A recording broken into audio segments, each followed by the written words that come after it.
Hello, this is John Stevens from the FO1 survey team leading the ChemUse survey.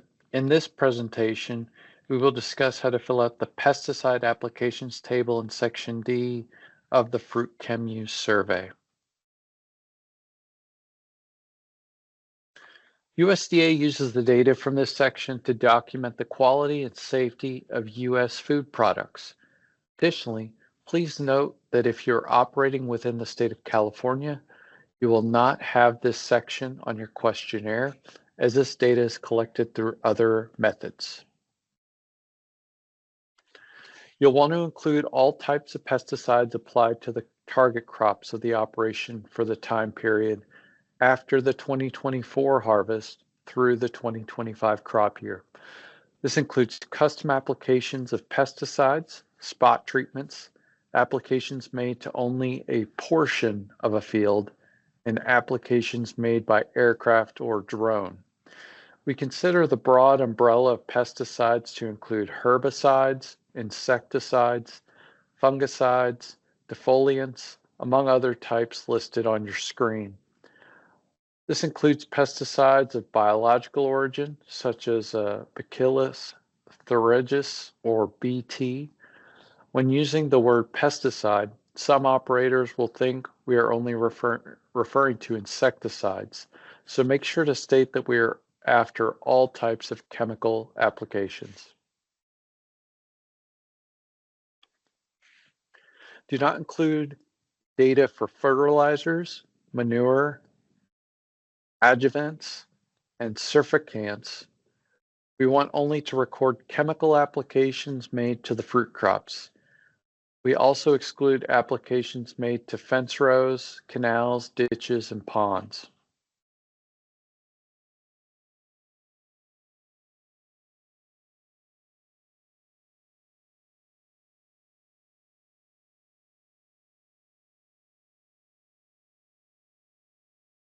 Here's a shortened example of the pesticide table within this section. This should be covered across 2 pages, left and right. Let's go through the table starting from the left. On the first column, write the complete name of the product used. The formulation is important here as in this example, there are multiple potential products called Captan 4L. Make sure to refer to the respondent booklet during the interview. Next, write the name of the crop being used and the corresponding crop code from page 2 of the respondent booklet. Here you can see apples and the crop code of 301. Next, write L or D to indicate if the product originally came in a liquid or a dry form prior to being prepared for application. If the product originally came in a powder or grain form and was subsequently mixed before being sprayed, it is considered dry. You'd mark that with a D. You can verify this is the case with the indicated column for the product in the respondent booklet.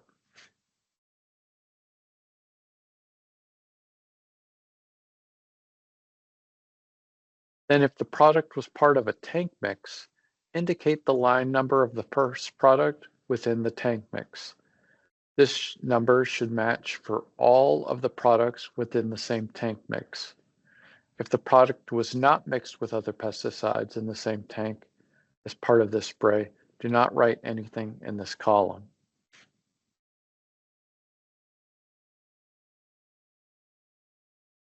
Now, record the rate at which the product is applied in column 6 and units in column 8. Here, we have 1 quart per acre that are being sprayed, so we indicate 1.00 in column 6 and 13 for the quarts as indicated in this box. Ensure that this value is recorded to 2 decimal places. Please pay attention to the unit code when reporting in ounces. The unit code for fluid ounces is 15, while the unit code for dry ounces is 28. You should verify all units with the liquid or dry column as previously mentioned. This is a common error, by the way, so make sure you're looking out for that dry versus liquid ounces. If you have the total amount applied in this application instead of a rate per acre, you can record that number in column 7 to 2 decimal places, as well as the corresponding unit code in column 8, and we will convert it. Please pay attention to the unit code when reporting in ounces. The unit code for fluid ounces is 15, while the unit code for dry ounces is 28.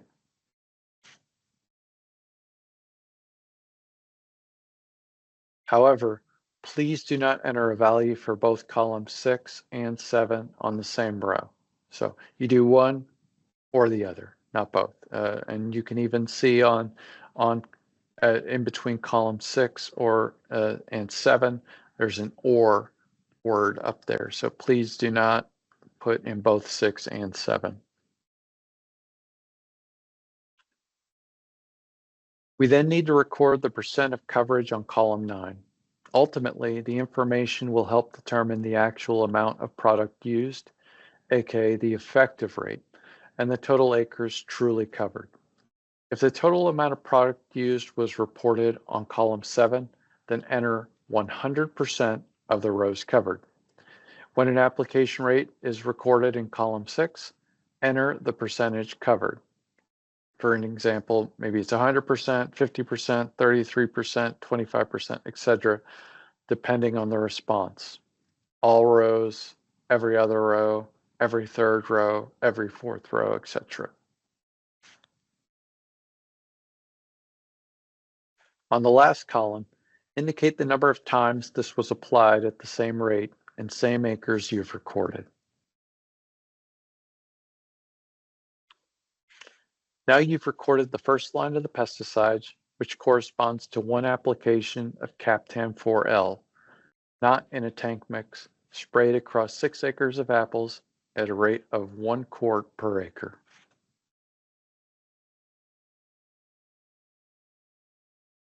However, what if this was part of a tank mix? What would be different? Well, we'll see that in the next slide. Since the table is designed for one product per line, each product in a tank mix must be recorded on a separate line. So let's add a second product to record a tank mix where multiple products are applied together. So in this example, this spray contained both Captan 4L as 1 quart per acre and Movento at 9 fluid ounces an acre.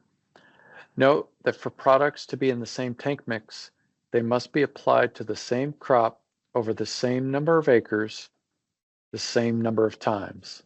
In other words, columns 2, 5, 9, 10, and 11 must be the same for every product within a tank mix.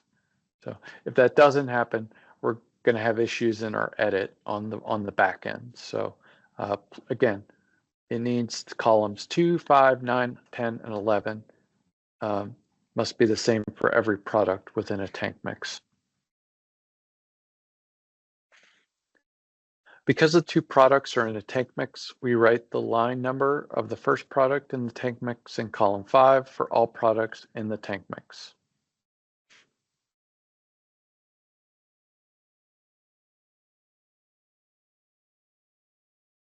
If you come across a product that you cannot determine the formulation for due to missing records or an unknown EPA registration number, or if you cannot find the corresponding product code in the respondent booklet or CAPI, record the product as normal, but do not write a product code in column 3.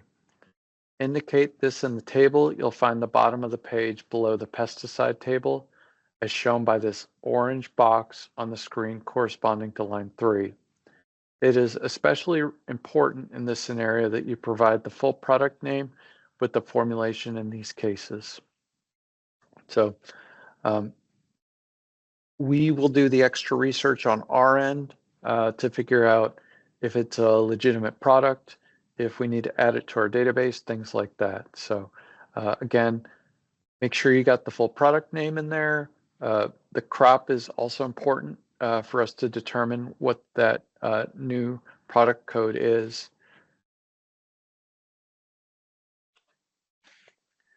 If you run out of rows in the pesticide table on the questionnaire, request additional pesticide supplements from your NASDA coaches. These supplements give you an additional pesticide table to provide transcribing pesticide applications. You may carry tank mixes across tables.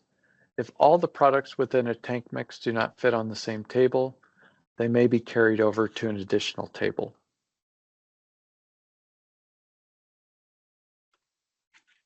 So here's some helpful hints for completing Section D properly.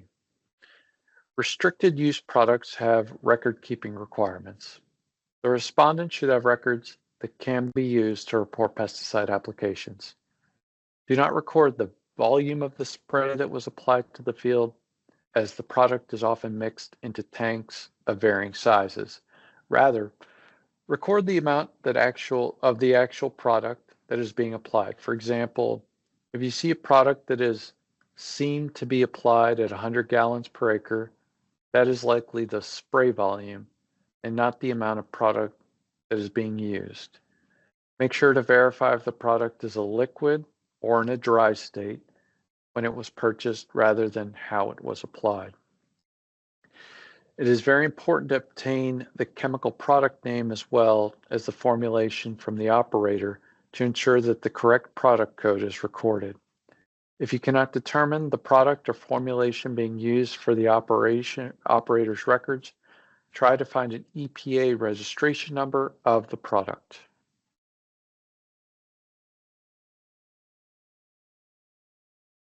So here we have some common questions and errors. So common error here, the EPA number should not be in the product code column, and the tank mixes need to be legible. So you can see if you look at column 3, this enumerator wrote down the EPA number instead of the product code. So you could do that. It's going to be an error on our end, which we'll have to fix. A better way of doing this is to write it off to the side. You can also see in column 5 here, they don't have anything in there when it comes to the tank mix. So this will take us a lot of effort to figure out what's actually going on.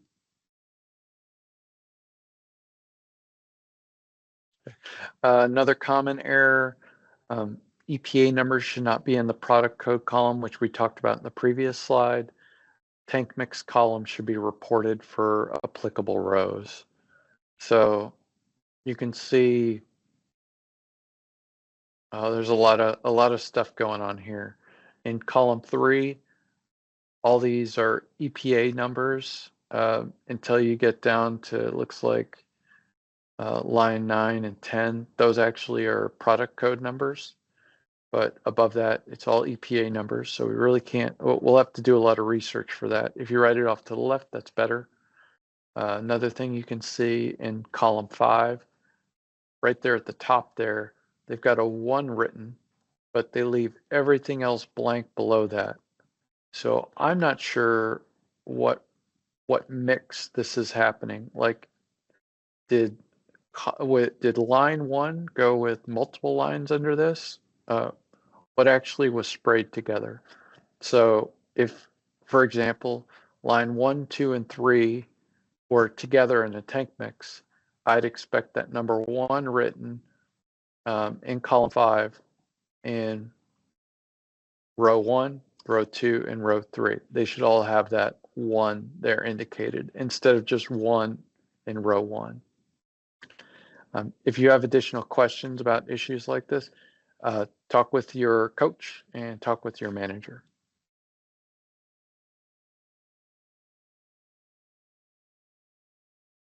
So, and here's one more, a pesticide table. This is unfinished. So column 3 needs product codes instead of the EPA numbers, which we saw in the previous 2 slides as well. In this one, we also have missing amounts and times applied.